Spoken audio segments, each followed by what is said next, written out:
And the parade of so-called breaking news consumes millions of us every single day. I think some of the more sane members of society limit the amount of news they take in. I mean, it can really give you a terrible outlook on things if you just get pounded with it.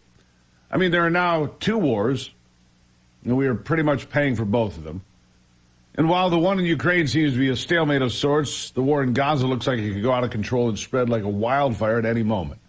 We're also looking at the economy, and we could be on the verge of a recession, worse than any we've seen in a long time. And the price of everything seems to be out of control if you go shopping. The divide between left and right keeps us arguing, and if you're not into politics, you can get busy watching sports, porn, video games, and an endless stream of TV shows and movies to make sure you're not looking around too much or seeing what's actually happening to our country. Because if you were watching and paying attention, you would realize there are several things right now that could also be the end of us all, or at least the end of things as we have known them, in addition to the things I've already talked about. Number 1, China, of course, tops this list as the CCP is the biggest global threat to America and all Western nations. They're building a huge military, and they're not building it not to use it, trust me. Next is our debt.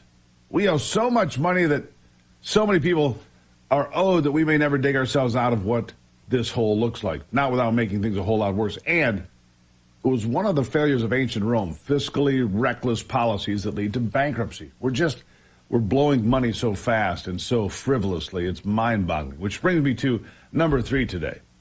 On my list of urgent matters, maybe it should be number 1, but that is the border. It is worse than you've been told, even by me, because the evidence of wholesale failure is there every single day. Right now, as we speak, tens of thousands of people from all over the world are on their way to cross the border illegally. Right now. Some want a better life. Some want to be Americans. Many others, they just want to invade. They want to rob, pillage, and take anything and everything they can.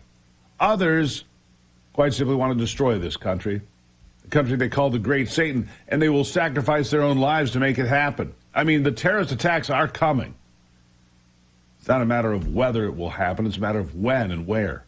And will there be multiple attacks at the same time? Those are the relevant questions we should be facing today, this morning, and asking ourselves.